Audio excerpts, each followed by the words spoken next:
escutei uma voz do céu, tão forte como um trovão, como águas a jorrar. Não tinha como duvidar, podia ouvir o coro cantar, e um anjo apareceu,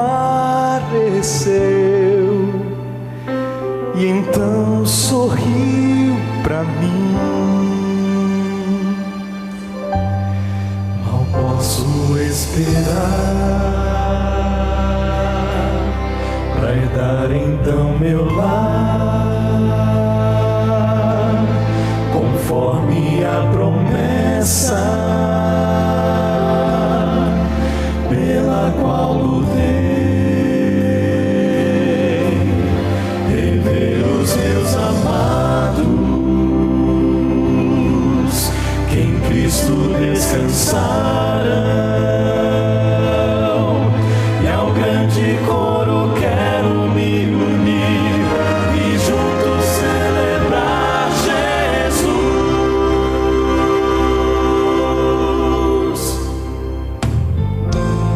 Não posso nem acreditar que meus olhos podem ver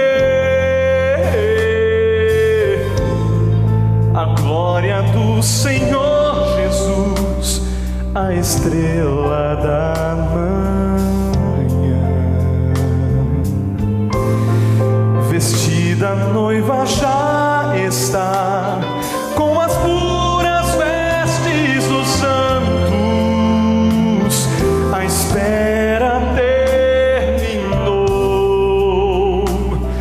meu nome Deus chamou.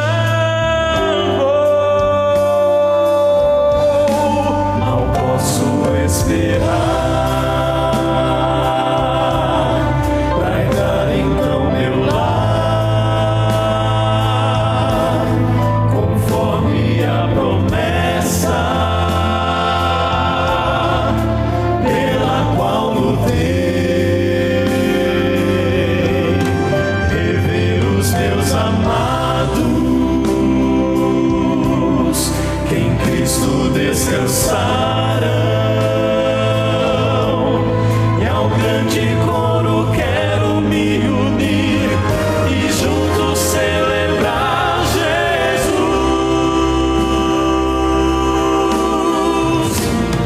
Então vou abraçar e estar juntinho aos meus,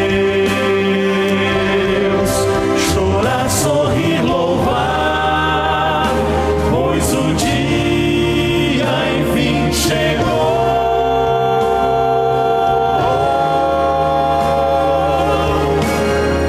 Mal posso esperar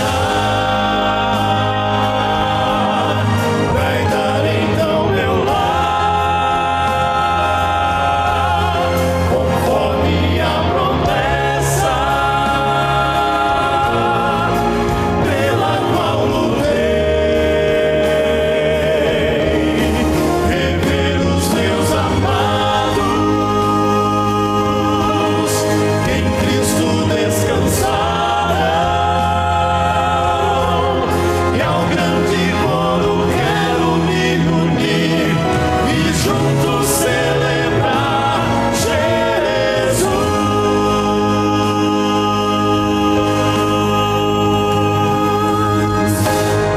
Feche os olhos, vamos orar. Ó Deus, muito obrigado, Senhor, pela Tua palavra. Às vezes, como crianças espirituais, olhamos para ela e achamos que é tão difícil mastigar, tão difícil abri-la, ir até ela. Ó Senhor, pelo poder do Teu Espírito, move o nosso coração e a nossa vida, para que possamos priorizar, e ao priorizarmos, não deixe, Senhor, nenhum dos Teus filhos buscando em vão, porque o Senhor quem promete: pedi e dar-se-vos-á, buscai e achareis, batei e abrir-se-vos-á. Que se cumpra essa promessa na vida de cada um dos Teus filhos, que sinceramente buscar ao Senhor. E agora nessa noite, pela última vez nessa série, que Tu possa, Senhor, fazer-se cumprir essa palavra na nossa vida, em nome de Jesus, amém. Bom, eu quero terminar o último programa dessa série fazendo uma pergunta direto para você, não é? Oração é importante? Por quê? Por que orar? Por que orar? Eu já disse aqui um dia desses, né? Bom, quando eu oro, eu falo com Deus, e quando eu leio a Bíblia, Deus fala comigo. Isso é importante. Mas orar por alguém é importante, sim ou não? Sim, é importante? Tem certeza? Por que é importante eu orar por alguém? Deus conhece todas as coisas? Puxa, eu estou gostando tanto da resposta de vocês hoje, está maravilhoso, vocês estão maravilhosos hoje. Sim, Deus conhece. Deus é capaz de amar o meu filho mais do que eu amo o meu filho? Sim ou não? Sim. Então, por que cargas d'água eu tenho que orar pelo meu filho? Se Deus pode tudo, se Ele sabe tudo, e Ele ama o meu filho mais do que eu mesmo sou capaz de amar o meu filho, por que eu tenho que orar para Deus e dizer, Senhor, salva o meu filho? Será que Deus não quer salvar o meu filho? Ué, e é importante eu orar por outra pessoa? E agora o sim sumiu.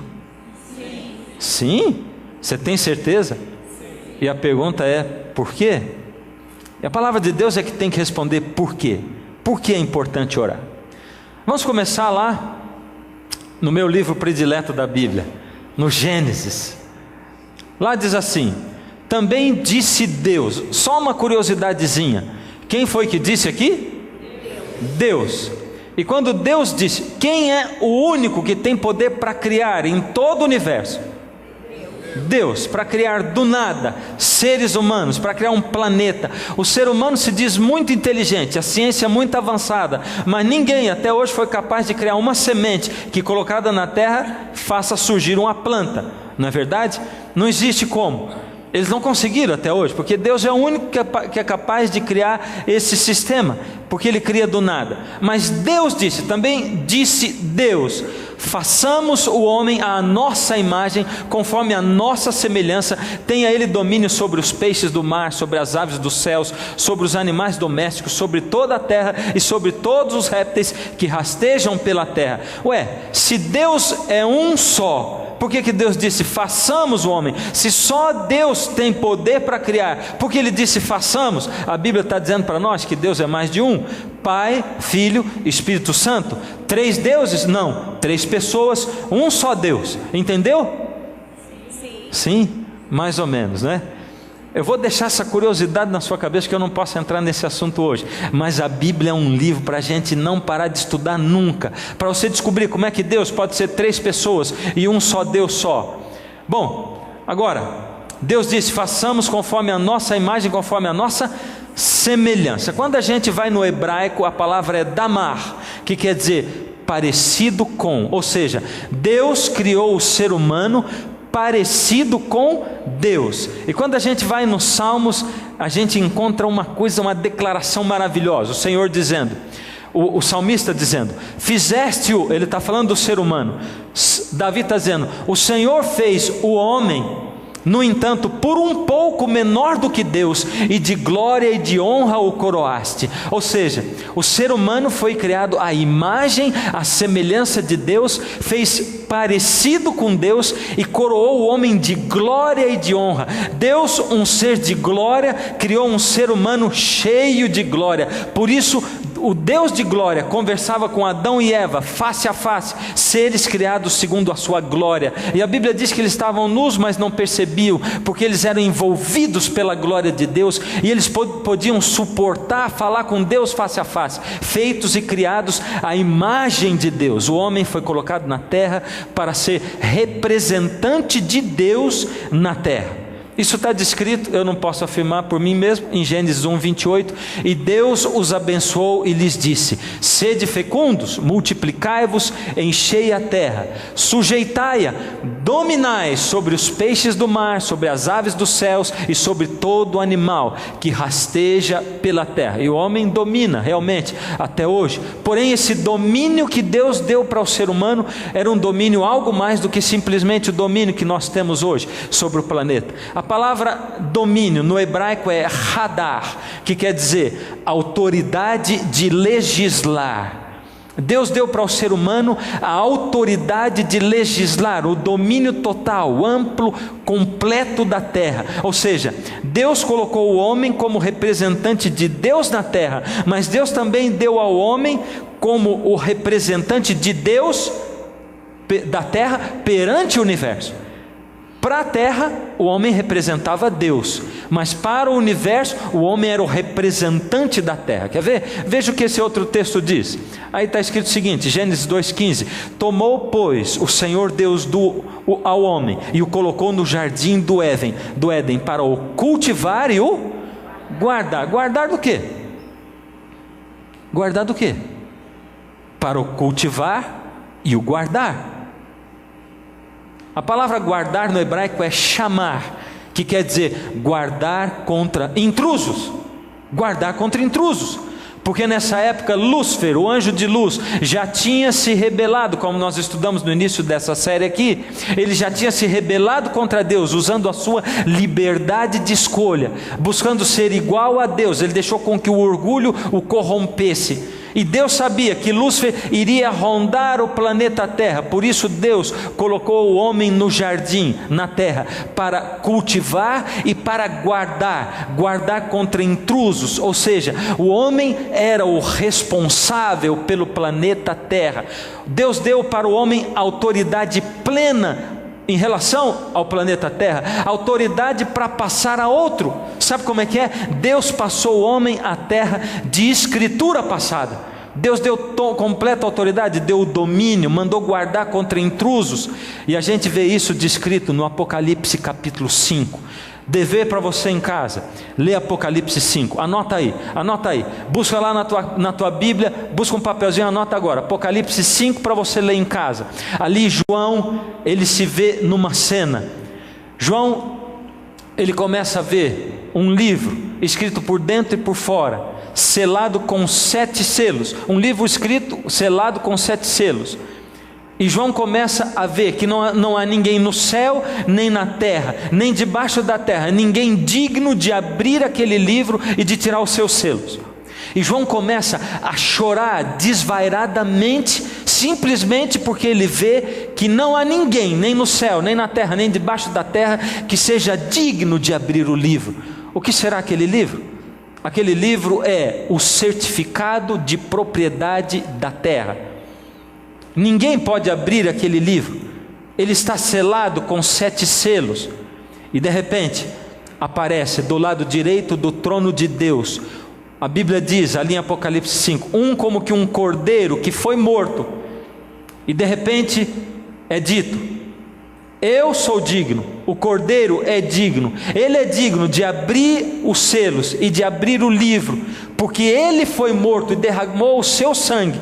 O cordeiro é digno. O que acontece agora é uma cena de adoração completa ao nome de Deus e ao Senhor Deus e ao cordeiro, porque ele é digno, porque ele derramou seu sangue.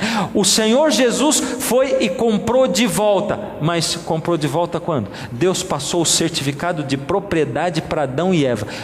Adão e Eva perderam a propriedade do planeta Terra? Sim ou não? Quando? Puxa, vocês já sabem tudo, acho que eu nem preciso pregar hoje. Vocês já estão sabendo de tudo. Quando o pecado entrou na terra, quando Adão e Eva escolheram, eles não escolheram simplesmente comer o fruto. Ali estava incluído muito mais do que simplesmente comer um fruto. Ali estava incluído a escolha de quem seria o rei e o Deus deles. É o que Deus tinha dito para eles. Veja só, eu criei vocês à minha imagem, minha semelhança. Eu sou o dono da vida, eu sou a fonte de vida. Se vocês desligarem de mim, vocês perdem a vida. E se vocês desligarem de mim e ligarem em outro, ninguém é vida, só eu sou vida. Por favor, não desliguem de mim. Mas eu tenho que dar para vocês liberdade de escolha, porque vocês têm que ser livres. Se vocês escolherem me amar e me seguir, aí sim vai dar tudo certo. Então guarde a terra. Eu coloco você no jardim para cuidar, para guardar. Estou passando, estou dando domínio, autoridade. Você é o representante de Deus na terra, e você é o representante da terra perante o universo todo. Então, por favor, faz o seguinte: guarda a terra, guarda o seu coração. Mas quando o pecado entrou, o usurpador do trono de Adão, Satanás, tomou conta da terra. Lembra disso quando você olhar para o mundo e achar que está cheio de injustiça. Lembra isso quando você olhar para o mundo e achar que está cheio de morte, de problema, que está cheio, que o mundo parece um inferno. Mais do que a terra parece um inferno. E se tem um lugar nesse mundo que parece com o inferno, é o planeta Terra. É o que eu tenho dito. Usurpador. Vamos ver o que diz a palavra de Deus. Lucas 4:6. Disse-lhe o diabo, contextualizando isso aqui, o Senhor Jesus ia iniciar o seu ministério. Ele foi batizado na água, foi batizado pelo Espírito Santo. O Senhor Deus o levou para o deserto. Ele ia passar 40 dias em jejum para começar o seu ministério. O diabo apareceu ali para tentá-lo.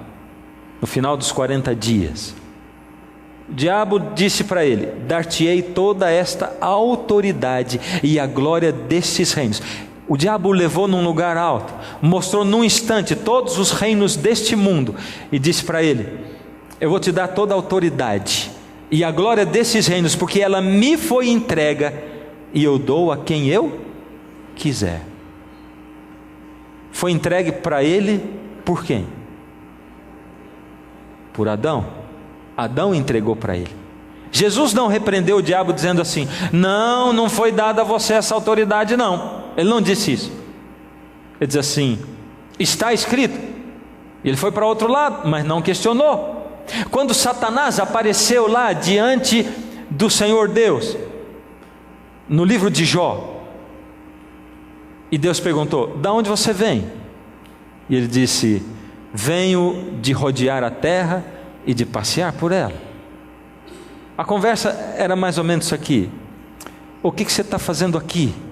Ele está dizendo: eu vim do meu domínio, lá eu que domino, eu sou o representante da terra, eu ganhei o domínio de Satanás. Você não está aqui reunindo os representantes de todos os mundos, os filhos de Deus não estão aqui. Eu estou vindo para representar a terra, é o meu domínio. Deus não disse: lá não é o teu domínio.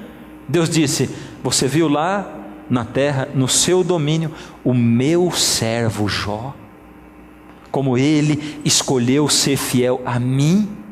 Não interessa que a terra seja o seu domínio temporariamente, qualquer ser humano como Jó, que escolher a mim como o seu Deus, ele tem liberdade de escolha, porque Jesus derramou seu sangue na cruz. Ele vai olhar para o Senhor Deus e vai dizer: Senhor, eu escolho o Senhor como meu rei, e a partir dali, ele é meu servo dentro do seu domínio. Essa foi a conversa. Qualquer um de nós que escolhemos Deus como o nosso rei dentro desse mundo, domínio de Satanás, nós não pertencemos ao rei e ao Deus com letra minúscula desse mundo. Pertencemos ao Senhor, simplesmente. Em outra parte, João 12:31, chegou o momento de ser julgado esse mundo, e agora o seu príncipe será expulso. Quem está dizendo isso é Jesus. Ele está chamando a Lúcifer, Satanás, de príncipe desse mundo. Jesus está dizendo: eu vou morrer na cruz, eu vou ressuscitar. Está perto o momento em que Lúcifer vai ser expulso desse mundo. Por enquanto ele é o príncipe desse mundo. Jesus continuou dizendo: já não falarei muito convosco, porque aí vem o príncipe do mundo, e ele nada tem em mim. O Senhor Jesus está dizendo, declarando que Satanás, Lúcifer, ainda é o príncipe desse mundo, enquanto o pecado reina aqui. O Senhor Jesus disse: do juízo, o Espírito Santo virá e convencerá vocês do juízo, porque o príncipe desse mundo já está julgado. Então quem é o príncipe desse mundo agora, temporariamente, ainda é Satanás. E o que a gente vê de obras desse mundo, de injustiça, de maldade, de rancor, de ódio, Tudo é provocado pelo príncipe desse mundo, que é Lúcifer. O Senhor Deus ainda tem o domínio da terra. De qual maneira? Ele tem o domínio ainda? Mas Satanás não é o príncipe desse mundo? Deixa eu te fazer uma pergunta. Deus respeita a liberdade de escolha dos seres humanos? Sim ou não? Sim. Que sim maravilhoso. Mas você tem certeza disso? Sim. Se Deus respeita a liberdade de escolha, Adão escolheu Lúcifer como o príncipe desse mundo. Deus pode agir nesse mundo? Pode ou não? Mas como é que ele pode? Se Adão escolheu outro Deus para esse mundo. Vou te fazer uma outra pergunta. Deus se submete às leis que ele cria? Agora já pintou uma dúvida maior. Deus se submete? Ele morreu na cruz para pagar o preço da lei, que dizia que o salário do pecado é a morte. Ele se submeteu à sua lei. Se Deus se submete às suas leis, quem sou eu para não me submeter às leis de Deus? O Senhor Jesus veio pagar o preço da sua lei. Bom, se Deus se submete às suas leis, e Ele deixou o homem livre, e o homem escolheu, eu tenho uma outra pergunta para te fazer. Deus age na terra? Sim? Mas Ele não deixou o homem livre? Se Deus age, como? Ou seja, por quê? De que maneira Ele tem esse direito de agir aqui na terra? Tem? Como? O Senhor Jesus morreu na cruz do Calvário. Paulo chama Jesus de o segundo Adão, porque Adão, vivendo com um corpo perfeito, escolheu o pecado e pecou. Jesus, vivendo com um corpo que carregava 4.000 anos de pecado, não pecou em nada. Jesus resgatou o domínio e a autoridade. Agora, o Senhor Jesus é o príncipe desse mundo, mas Ele ainda não veio resgatar esse mundo. Presta atenção no que eu vou dizer. Antes de Jesus ter morrido e ressuscitado, antes de Jesus ter vindo e nascido nessa terra, toda a terra era domínio de Lúcifer, mas todo aquele que aceitasse a Deus como seu Senhor seria um ponto de luz no universo, e mesmo vivendo no domínio de Lúcifer, pertenceria ao reino de Deus, seria cidadão do reino dos céus, vivendo no reino da terra. Deu para entender, não deu? Depois da morte de Jesus e da ressurreição dele, o mundo passa a ser um mundo envolvido pela graça de Cristo, e agora o Senhor Jesus se torna o príncipe do mundo. Porém, a liberdade de escolha ainda acontece, e aquele que rejeita ao Senhor Jesus se torna um ponto escuro no planeta Terra. No Antigo Testamento, aquele que aceitava Deus no domínio de Lúcifer se tornava um ponto claro. Você acha que a Terra era muito cheia de pontos claros ou muito cheia de pontos escuros? Infelizmente escuros. A minoria sempre a minoria, porque aceitar o Evangelho é uma loucura. Ser guiado por Deus é uma loucura. No mundo que é guiado por Satanás, Deus não faz sentido, e a gente vive querendo justificar Deus pela nossa razão, a razão do mundo. Por isso Deus não faz sentido nesse mundo. No mundo do Novo Testamento, onde o Senhor Jesus reconquistou, Ele reconquistou agora o domínio do mundo. Nesse mundo, quem rejeita o Senhor Jesus se torna um ponto escuro. Tem mais ponto escuro ou mais ponto claro? Continua com mais ponto escuro, porque Deus ainda respeita a liberdade de escolha. E por que Deus ainda não acabou com esse mundo e não veio Jesus aqui e não deu um fim em tudo e não começou tudo de novo? É porque a gente tem pressa, né? Mas se Ele tivesse vindo há 49 anos atrás, eu não estava aqui, e eu queria muito estar aqui, porque eu queria estar lá. Por isso, E se ele tivesse vindo há 24 anos atrás, meu filho mais velho, eu não teria o prazer de tê-lo no céu comigo também. Por isso ele não veio até 24 anos atrás. Enquanto houver um ser humano disposto a aceitar Jesus como o seu Senhor, ele ainda vai dar um tempo. O grande problema é que cada vez está mais escasso pessoas que olhem para Deus. Cada vez as pessoas negam mais a Deus. Os homens são mais mentirosos, enganadores. Os homens são mais amantes dos prazeres do que de Deus. Os homens vivem na carne e não no espírito. Por isso, isso indica que daqui a pouquinho Jesus vai precisar voltar. Mas como Deus se move nesse mundo de pecado? Deus escolheu se mover nessa terra através da liberdade de escolha do seu povo. Da liberdade de escolha do seu povo. Como? Eu, exercendo a minha liberdade de escolha, escolho Jesus como o meu rei. E agora eu começo a orar para que Jesus haja na vida de outras pessoas caídas no pecado, pessoas a quem eu conheço, a quem eu amo. E Deus começa a agir naquelas pessoas. Deus, embora não tenha toda a autoridade, porque Ele respeita as suas leis, e ainda o mundo é dominado por Satanás, porque essas pessoas escolheram Satanás, elas usaram a liberdade de escolha, mas Deus diz sim, mas aquele um é caído no pecado, ele é nascido no pecado, tanto quanto aquele outro, mas ele me escolheu. Isso prova para mim, Deus, que é possível um ser humano nascido no pecado me ter como Deus e me escolher e viver uma vida junto de mim. Por isso, como Ele é um vencedor no mundo do pecado, eu vou ouvir a Ele e ao pedido dEle, quando Ele interceder pelo outro que está sendo contaminado pelo pecado e acorrentado, está sendo envolvido pelo pecado, e Deus age dessa maneira. Veja só o que Deus diz. Olha como é que a oração é eficaz. Nós somos instruídos a orar pelo pão nosso de cada dia. Está em Mateus 6,11. O Senhor Jesus instruiu dizendo: quando orares, os discípulos disseram: Senhor, como oraremos? E o Senhor Jesus ensinou: Pai nosso que estás no céu. E Ele disse: o pão nosso de cada dia nos dá hoje. Ora, Deus não sabe que a gente precisa do pão de cada dia para viver? Sabe ou não sabe? Por que eu tenho que orar por Ele então? Por quê? Porque Deus precisa de uma espécie de autorização minha, da minha liberdade de escolha, para Ele poder agir na minha vida.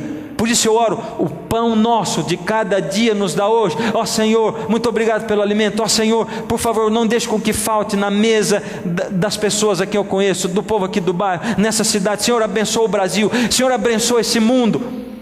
Quando um intercessor está orando, o Senhor Jesus diga: interceda, pede pelo pão nosso de cada dia, por mais óbvio que seja. Ele nos ensinou a orar por mais trabalhadores para a vinda. O Senhor Jesus quer que o Evangelho seja pregado para o mundo inteiro. O desejo dele é voltar a esse mundo, e para ele voltar a esse mundo, o Evangelho tem que ser pregado ao mundo inteiro. Então por que ele falou para a gente orar por mais trabalhadores para a vinha? Mais trabalhadores para a vinha é mais gente pregando o Evangelho. Ele diz: orem, orem. Olha como é que ele falou: rogai, pois, ao Senhor da seara que mande trabalhadores para a sua seara.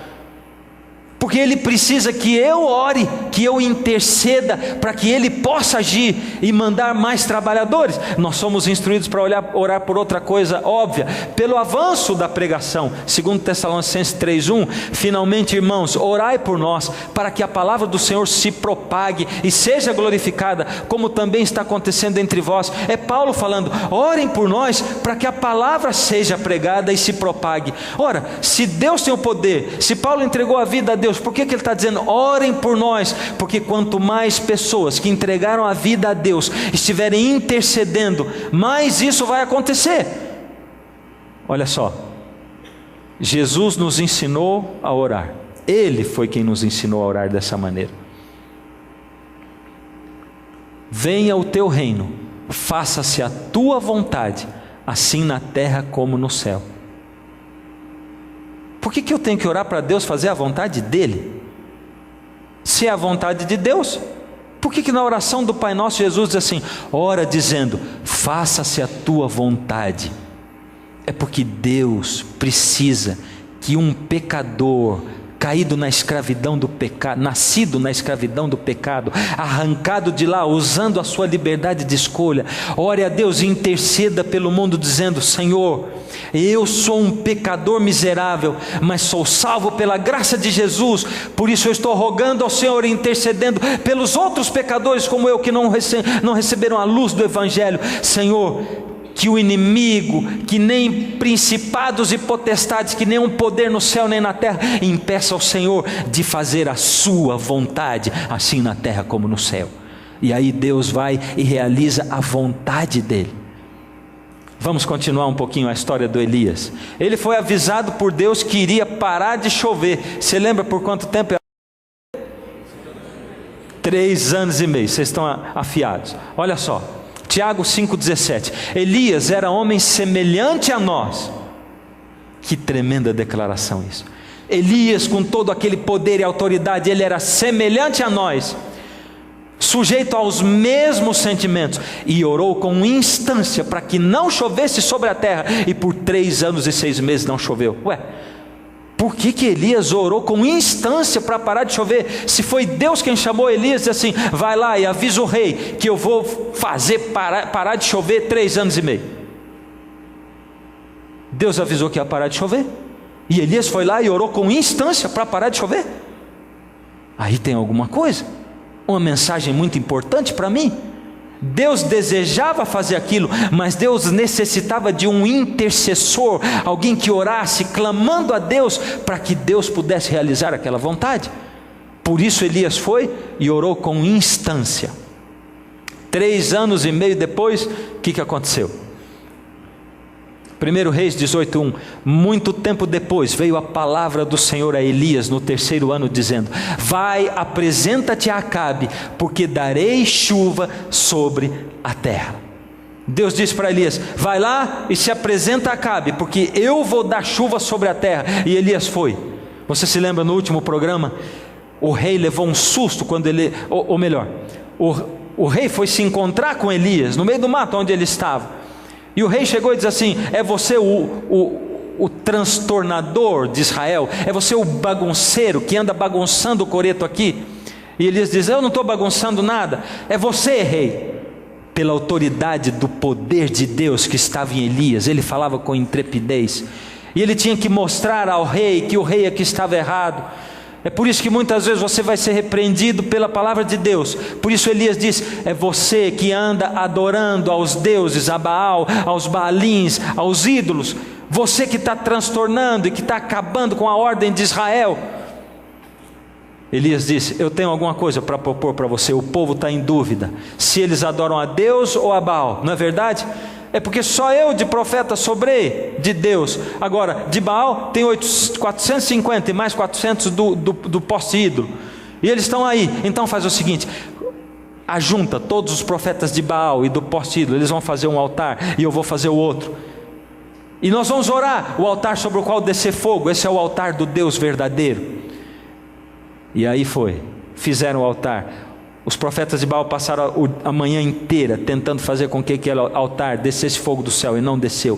Elias fez uma oração calma, tranquila, e o fogo desceu do céu. Naquele momento o fogo invadiu. As pessoas que estavam de longe viram aquele fogo descendo. Elias tinha pedido para todo Israel se reunir assim, ali perto. Os profetas de Baal também. O fogo desceu e consumiu o altar. O povo se lembrou do que eles tinham ouvido da coluna de fogo que acompanhava o povo pelo meio do deserto durante a noite. Aquele povo foi tomado de medo. Eles ficaram com medo de que aquele fogo os consumisse também, porque eles estavam contra Deus. Eles rejeitaram a Deus. Eles tiveram medo de que o fogo os consumisse. Naquele momento eles declararam: só o Senhor é Deus, só o Senhor é Deus. E o povo de Israel compreendeu que só existe um Deus. O grande problema é que nós, seres humanos, somos viciados em milagre. Nós somos insatisfeitos. Deus já fez um milagre na sua vida alguma vez? Sim ou não? Sim. Deus já fez alguma coisa que não era possível ter acontecido, foi uma coisa assim, contrária à natureza. Fez ou não? Sim. E por que você vive pedindo para Deus um outro milagre? Uma prova de que Ele existe. Por quê? Se Ele já fez. Você duvida agora de que Ele exista? De que Ele esqueceu de você? Ou de que Ele esteja dando atenção para você, que Ele ame você? Infelizmente, os profetas de Baal, eles pertenciam a Baal mesmo. Nem assim eles se converteram. E eu quero dizer um negócio para vocês. Deus tem colocado um fogo no meu coração para advertir os pastores, os padres, bispos, líderes religiosos.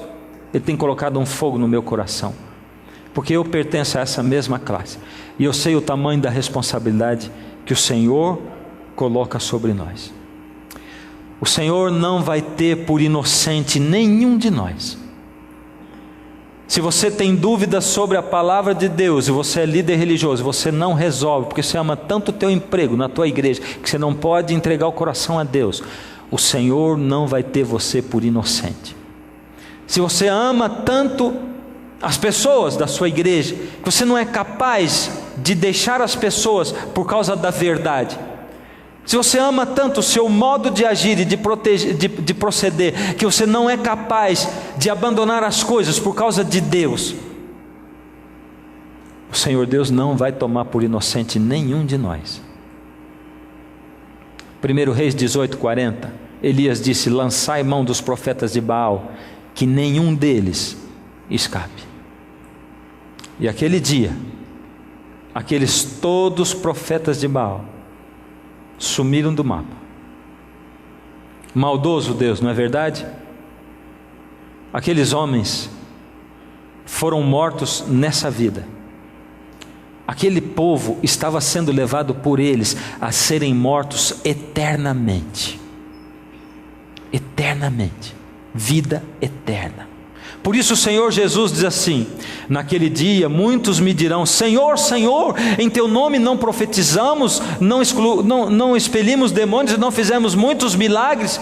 Eu lhes direi especificamente, claramente naquele dia: apartai-vos de mim, não vos conheço. Apartai-vos de mim, vós que praticais a iniquidade.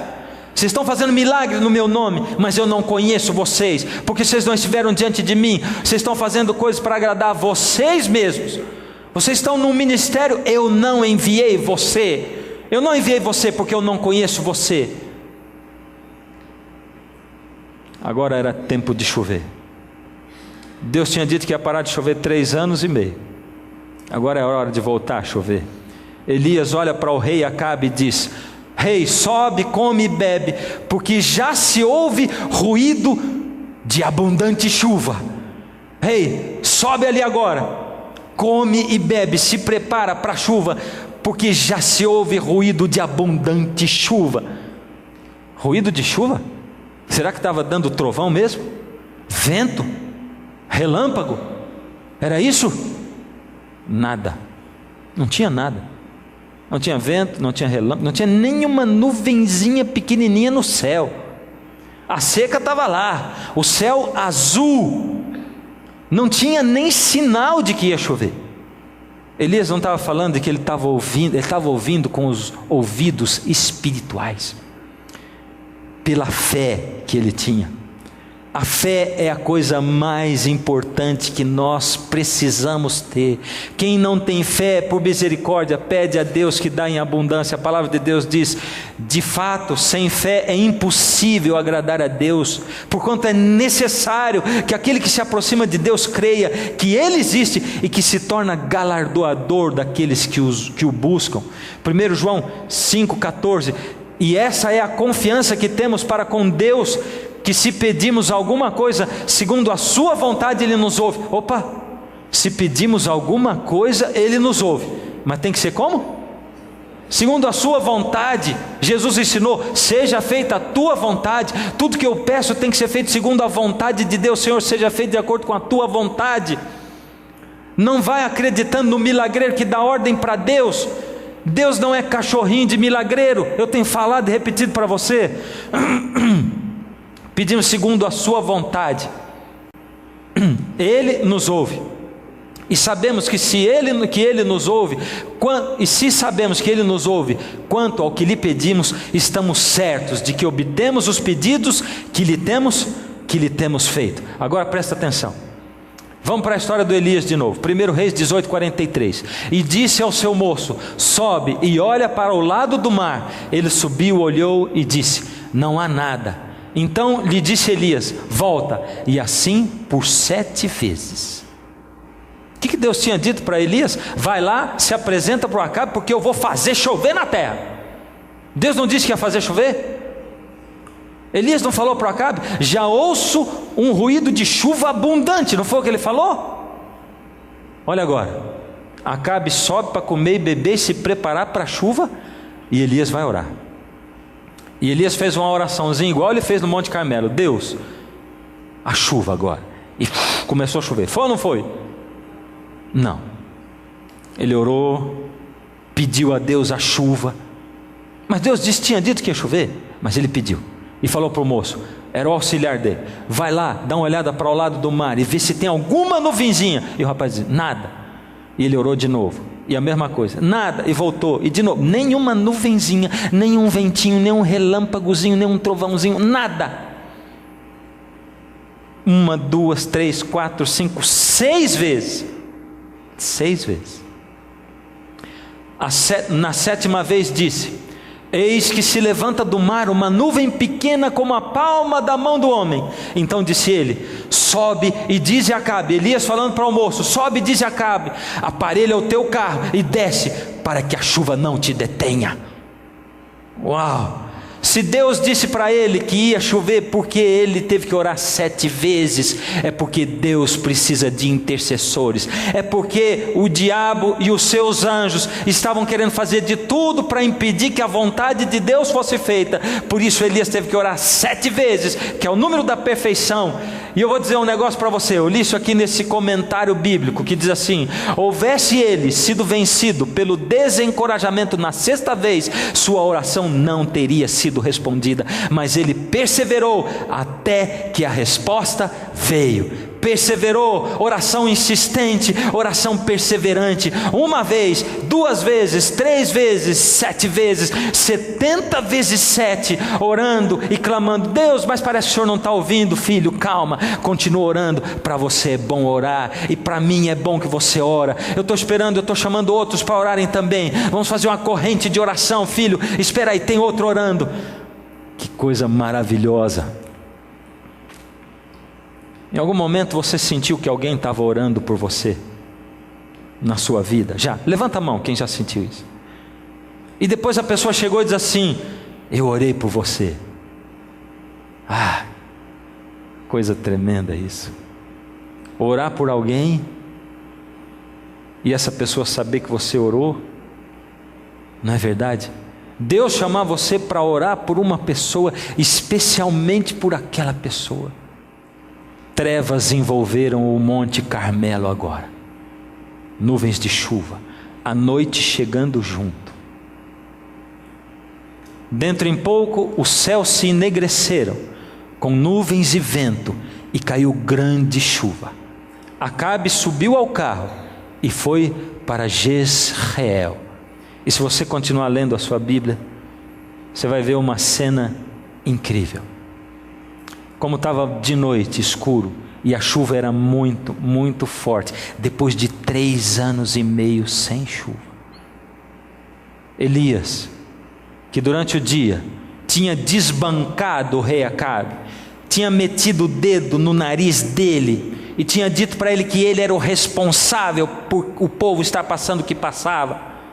Elias, reconhecendo Acabe como o rei de Israel ainda, como um menino, foi adiante dos cavalos, guiando os cavalos, correndo no meio da chuva, levando toda a chuva sobre ele, para que o rei não tivesse problemas em encontrar o caminho, porque os homens de Deus são os grandes humildes.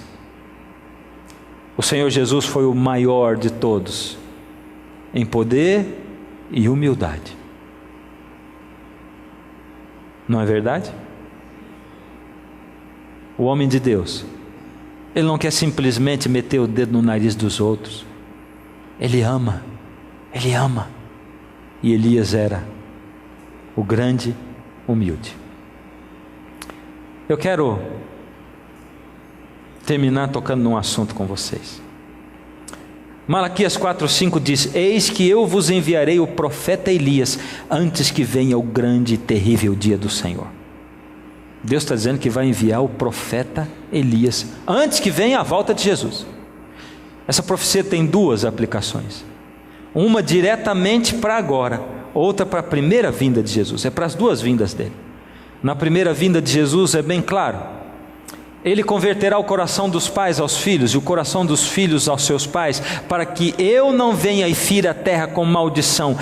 Essa era a função. Malaquias deixa claro o que o Elias ia fazer. Quem fez esse papel? O Senhor Jesus disse: eu, porém, vos declaro que Elias já veio e não o reconheceram. Antes fizeram com ele tudo quanto quiseram. Assim também o Filho do Homem há de padecer nas mãos deles. Então os discípulos entenderam que Jesus estava falando a respeito de João Batista. João Batista não era Elias. Não era Elias reencarnado, coisa nenhuma. Mas João Batista veio preparar o caminho do Senhor Jesus no espírito de Elias e no poder e na força de Elias. João Batista era um homem que veio para fazer com que o caminho do Senhor fosse preparado, para que as pessoas aceitassem a Jesus, aguardando a bendita esperança e a manifestação da glória do nosso grande Deus e Salvador, Cristo Jesus. Quem será o Elias desses últimos momentos, últimos tempos, antes de Jesus voltar? Nós estamos aguardando. Se João Batista foi o primeiro Elias, quem vai ser o segundo Elias agora? Porque lá em Malaquias está dito: o Senhor Deus vai mandar Elias antes que venha o grande e terrível dia do Senhor. Quem será o Elias dos tempos de hoje? Aguardando a bendita esperança, nós estamos aguardando, o qual a si mesmo se deu por nós, a fim de remir-nos de toda a iniquidade e purificar para si mesmo um povo exclusivamente seu, zeloso de boas obras. O Elias dos últimos tempos, ele não é um homem, ele é o quê? Ele é um povo. Um povo. Mas deixarei no meio de ti um povo modesto e humilde, que confia em meu nome, no nome do Senhor. Eu tenho sentido um vazio interminável depois que eu vou embora para casa, saindo daqui, porque eu sei que amanhã, se eu for repetir a mesma mensagem que eu prego hoje, eu não tenho condições de pregar, a não ser que o Espírito de Deus enche o meu coração. Portanto, não tem mérito nenhum naquilo que eu falo, nenhum, porque enquanto eu estou aqui falando, o Espírito vai dizendo: fala isso e fala aquilo. E o mais difícil é que o Espírito, o batismo, ele só tem duração de um dia. Por isso amanhã eu tenho que pedir a renovação de novo, e clamar, e buscar, e no outro dia de novo, e no outro dia de novo. Jesus está chamando você: enchei-vos, permaneça enchendo. Eu estou voltando. Está sendo difícil a sua vida, está sendo sofrida a vida, está com dificuldade, é assim? Jesus está dizendo: espera, filha, só um pouquinho eu já venho, filho. Tenha calma, paciência, se apegue em mim, abre os olhos e os ouvidos, eu já estou voltando. Não interessa que você está passando por uma noite infindável de problemas. Eu quero fazer o último apelo, o último chamado. Não existe amanhã. Você que está em casa, na semana que vem vai ligar a sua TV e o programa vai estar aqui. Mas para esse pessoal que esteve aqui durante 15 noites consecutivas, não, essa é a oportunidade. Jesus está falando agora para você, ou é agora ou é nunca. Você que nunca entregou o coração a Jesus, ou que um dia entregou, mas se afastou dele, Jesus está chamando você para um compromisso agora. Não para você ocupar um banco na igreja e ficar esquentando o banco da igreja. Jesus está clamando e chacoalhando você para ser Elias hoje, para para preparar o caminho dele. Jesus não está chamando você para ficar aí dizendo: eu não sei o que eu faço para Jesus. Ele está chamando você para agir, para ser tomado pelo fogo de Deus, para ver fogo descendo no altar da sua casa, do seu lar, da sua vida. É para isso que Ele está chamando. E eu estou esperando você vir aqui agora, já, para eu orar por você. Nesse momento, cadê você? Quero ver um depois do outro. Jesus está dizendo: espera um pouquinho, só um pouquinho. Eu já venho buscar você, filho, mas enquanto isso, você tem que se agarrar em mim. Mas espera só um pouquinho, que eu estou voltando. Está passando por uma noite difícil, escura na sua vida espiritual? É só um pouco. Eu vou fazer assim: enquanto o quarteto canta, você ainda pode chegar aqui na frente. Quando eles acabarem de cantar, aí eu vou orar. Se Jesus está falando, não resista, não insista em ficar aí, não negue o Senhor Jesus. Enquanto a música toca, o Espírito de Deus vai tocar o seu coração. E eu quero chamar o povo desse lado aqui. Cadê vocês que vieram sentar desse lado? O Senhor Jesus trouxe você. Cadê você que está na sua casa? O Senhor Jesus está chamando você para ficar em pé, tomar uma decisão do lado dele. Agora, nesse momento. Mais uma vez escureceu e o sol se pôs no coração. Eu já não pude suportar. Senti saudades do meu lar. Orei a Deus em aflição, a Ele abri meu coração. Foi quando alguém tocou em mim e ouvi Jesus dizer assim: é só um pouco mais, um pouquinho mais, logo irei aí te buscar. Amor real, há um rio de paz, há um céu que Deus chamou de lá. Ainda dá tempo de você chegar. Ainda dá tempo de você chegar até aqui. Só mais uma estrofe. Uma vez amanheceu. Se o sol da fé está saindo na sua vida, nascendo, vem, não fica aí. Em mim nasceu. E quando penso em desistir, Jesus me chama e diz assim: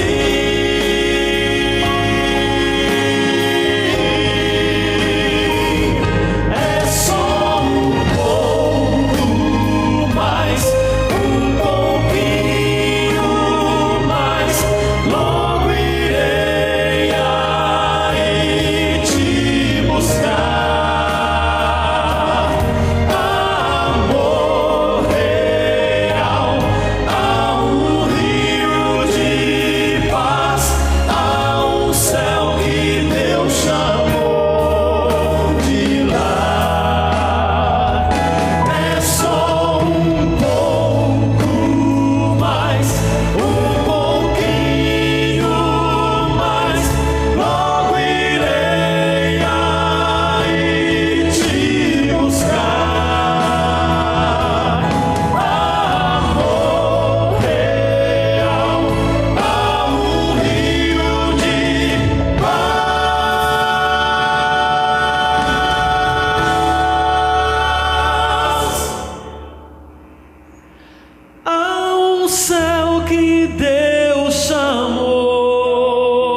meu Deus,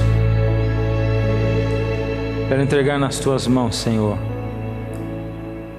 esses que, tendo sentido, Senhor, o toque do Espírito nesse momento, se voltam para o Senhor, abrindo seu coração, sua vida e dizendo: Senhor, habita em mim, eu permito. Agora sim o Senhor pode agir livremente com a permissão dele, Senhor. Age nessas vidas, Senhor, toma-os nas tuas mãos, anula, Senhor, qualquer outro poder, o poder das trevas que esteja aí, Senhor, circundando. Amanhã que eles se lembrem que tem que renovar a sua entrega, e a cada dia, ó Senhor, toma nas tuas mãos cada filho seu que se entrega onde quer que seja.